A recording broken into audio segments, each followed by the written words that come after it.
Parecía todo muy simple. Al menos las preparaciones del ataque nos sacarían por un rato las terribles imágenes de Fitzroy de la cabeza. Antes que nos llevasen en helicóptero a los pies de Monte Kent, los cocineros nos dieron una ración caliente. Nada mejor que una comida caliente en este clima para animarnos. Habíamos estado viviendo de raciones de combate durante casi una semana y muchos hombres estaban sufriendo de dolores estomacales. Los cocineros habían erguido un cartel que decía: Café Fitzroy, si te gusta el servicio, dile a tus amigos, y si no, devuelve tu plato. Los muchachos habían matado a una oveja y el caldo había resultado delicioso. Estaba tan bueno que empezamos a bromear que las ovejas de las islas eran una suficiente razón como para luchar por el lugar. Luego de que el helicóptero nos dejó en Monte Kent, comenzamos la lenta caminata hacia nuestras posiciones preparatorias. Debido a que los guardias escoceses no estaban aún listos para el ataque, tuvimos que esperarlos en temperaturas bajo cero en una miserable trinchera que cavamos en el costado de la montaña para protegernos del frío.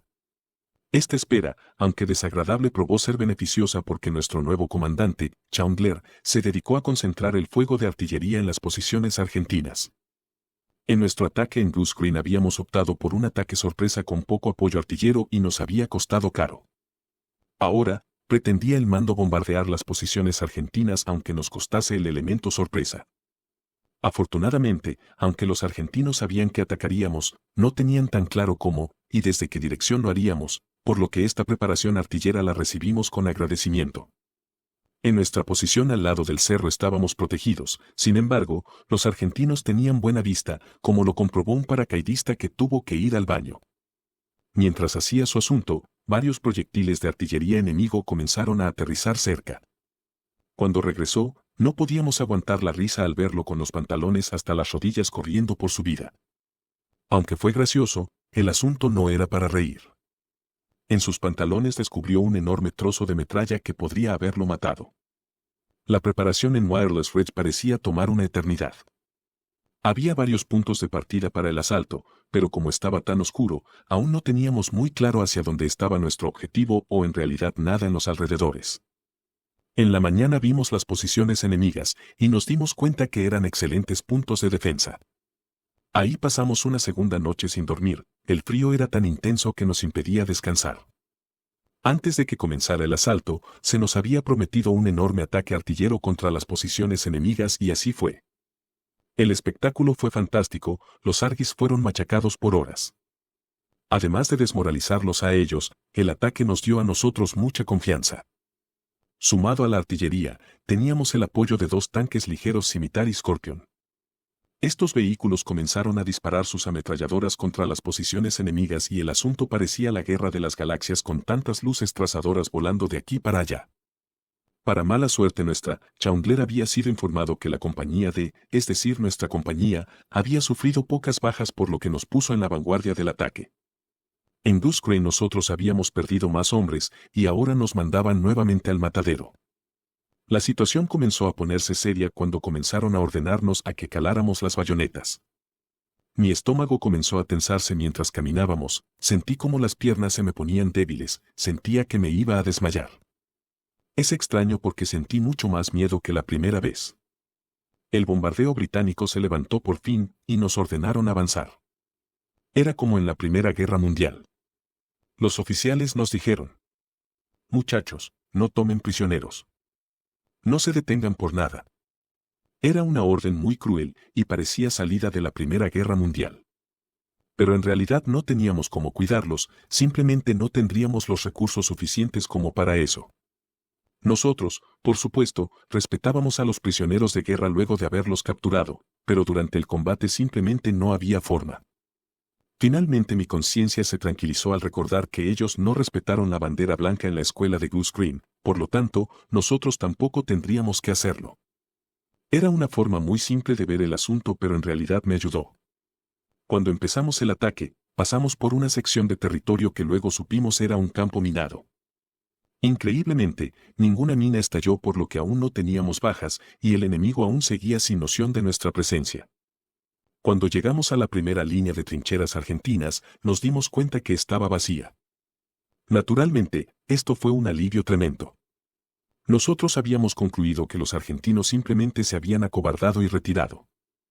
La visión de camaradas huyendo debe haber sido muy deprimente para los defensores que estaban en posiciones más atrás. Mientras nos organizábamos en esta trinchera enemiga, comenzamos a recibir disparos de su artillería ubicada en Tumbledown, posición que aún no había sido despejada por los guardias escoceses.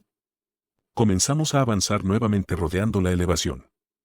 Fue ahí que nos topamos con el enemigo de frente. La escena parecía sacada de una película. Los destellos generados por las balas trazadoras de amigos y enemigos le daban al horizonte un extraño aspecto espacial. Estas tropas argentinas estaban bien entrenadas y motivadas, deben de haber sido soldados profesionales. Esta práctica tenía sentido con lo que les habían dicho los prisioneros a los muchachos de la inteligencia. Los argis dejaban a los conscriptos al frente para que los matasen y así, los soldados profesionales que estaban mejor preparados tenían más chance de oponerse a nosotros. En un momento llegamos a una barrera demasiado potente. Habían unos 3 nidos de ametralladora enemigos bien atrincherados que no podríamos haber tomado a la carga. Para eliminar el objetivo llamamos a la artillería, pero estos comenzaron a lanzar proyectiles peligrosamente cerca de nuestras posiciones. Cuando el mensajero en la radio comenzó a gritarles: «¡Cesen el fuego! ¡Cesen el fuego!». Fue demasiado tarde. Antes de que se detuvieran, tuvieron tiempo para lanzar otra andanada contra nuestras propias posiciones. Los primeros proyectiles habían generado unos profundos cráteres y yo me lancé a la carrera dentro de uno de ellos, concluyendo correctamente que sería muy improbable que 2 proyectiles pudiesen caer en el mismo lugar. El cráter me había protegido de la andanada lanzada por nuestra propia artillería y resulté ileso. Cuando me asomé, vi un grupo de paracaidistas inclinados sobre un cuerpo. Luego de ver bien quién era, casi sentí que iba a llorar. Era mi amigo Dave, para el cual había sido alcanzado por uno de nuestros propios proyectiles. Dave Parr había sido mi amigo desde nuestra época en Lincolnshire y había escapado de la muerte en Goose Green. Estando con los médicos, había insistido en unirse a nosotros en Fitzroy y se había colado en un viaje en helicóptero. Ahora Dave estaba muerto y nuestra propia artillería lo había acabado. Nuestro oficial estaba casi demente, verde de la ira contra los hombres de la artillería y juraba que los haría colgar o que los mataría él mismo. Todos estábamos muy tristes, era un tipo muy gracioso y de buen corazón, no se merecía morir en medio de la nada. Pero no podíamos hacer nada, cubrimos su cuerpo y seguimos avanzando, su suerte se había acabado. Seguimos avanzando y pronto llegamos al borde de una trinchera argentina. Para deshacernos de aquel obstáculo, lanzamos varias granadas a diferente tiempo para asegurarnos de que el enemigo hubiese sido neutralizado.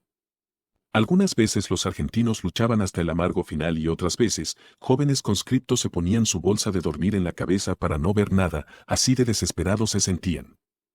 Pero no teníamos forma de tomar los prisioneros. Recién habíamos limpiado una trinchera, cuando un aterrado argentino con las manos en el aire apareció de atrás de un montón de rocas. Estaba hablando en español, tartamudeaba y gemía de miedo, era evidente que intentaba rendirse.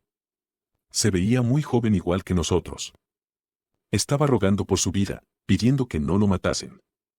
Nos miramos entre nosotros con dudas. Pero no le resultó, por culpa de ellos estábamos en esta isla en primer lugar, y luego de dispararnos quería rendirse. Uno de los muchachos gritó: «Mátalo, mátalo, maldición». El otro le respondió: «No, mátalo tú». Cuando todo esto ocurría, la esperanza en los ojos del enemigo comenzó a apagarse. Al parecer se dio cuenta de lo que ocurriría, por lo que se derrumbó sobre sus rodillas. Finalmente, un paracaidista le puso una lona sobre la cabeza, le disparó y le atravesó el pecho con la bayoneta. Así de simple fue, uno menos del cual preocuparse. Seguimos avanzando en pequeños grupos hacia adelante. Con la ametralladora, disparamos a donde sea que oíamos gritos en español. De pronto comenzamos a oír ruidos desde la izquierda, era un gran conjunto de voces en español y era claro que los argentinos estaban contraatacando y no nos habían visto. 3 paracaidistas sacaron sus granadas y las prepararon. Los 3 comenzaron a lanzar todo lo que tenían, hasta que se quedaron sin más explosivos. Las explosiones iluminaron el sector desde donde venían las voces, hasta que no se oyó nada más. Luego de ese encuentro con el enemigo, llegamos a una especie de llanura. Como la luz de la mañana ya iluminaba el horizonte, pudimos distinguir a la distancia las figuras de varios argentinos corriendo de vuelta a Puerto Stanley. Las luces del poblado brillaban y temblaban como si nada ocurriese, realmente fue una extraña dicotomía. Comenzamos a apuntar a las figuras enemigas que se distinguían claramente contra el brillo del sol que recién aparecía. Luego de unos segundos, el ametrallador comenzó a disparar, mientras yo alimentaba la ametralladora con la potente munición. En realidad el asunto fue como un tiro al blanco, no había manera de fallar y bastantes Argis cayeron muertos o heridos hasta que la ametralladora se atascó. Mientras yo trataba de desatascar el arma, un francotirador argentino comenzó a dispararnos. El primer disparo casi me alcanza, por lo que asustados nos fuimos a esconder atrás de una roca. Pronto, los trozos de granito y tierra saltaban a nuestro alrededor mientras las balas volaban por nuestras cabezas silbando tenebrosamente. Sentíamos que todas las armas del enemigo apuntaban contra nosotros. Otros paracaidistas nos decían que volviéramos a disparar la ametralladora, pero no había forma, el fuego era demasiado espeso. Luego de un rato, el fuego comenzó a amainarse hasta que se detuvo por completo. Cuando nos atrevimos a avanzar, nos dimos cuenta que las fuerzas argentinas restantes se habían retirado de Puerto Stanley conscientes de que nosotros intentaríamos capturarlo. La situación nos hizo temer una emboscada. En aquella llanura había un silencio aterrador que hacía muy notorio el resoplido del viento matutino. Temíamos que los argentinos hiciesen lo mismo que habíamos hecho nosotros un rato antes. Por el camino encontramos a varios argentinos heridos, algunos leves y otros de gravedad. Como el combate había finalizado, nos pusimos a auxiliarlos. Mientras poníamos un torniquete en uno de ellos, este nos miraba no con resentimiento, simplemente parecía aliviado de haber sobrevivido. Personalmente, ya no tenía la misma ira que sentí luego de Goose Green, simplemente quería que todo terminase y sinceramente, ni siquiera me interesaba quién ganaría esta guerra. Cuando entramos a Puerto Stanley nos sorprendimos por el estado en que estaba el pueblo. En todas partes habían cadáveres cubiertos con lonas o cualquier cosa. En el canal cercano habían caído muertos argentinos por lo que cuando algunos de nuestros hombres bebieron agua del mismo, se enfermaron de disentería. Podría describirse el estado del pueblo como mugriento. Había heces humanas en las casas y en la calle, muchas casas habían sido víctimas del vandalismo y en muchas habían eslóganes en español. Lo más repulsivo de todo en cualquier caso, fue que los argentinos instalaron armas antiaéreas en el patio de una escuela.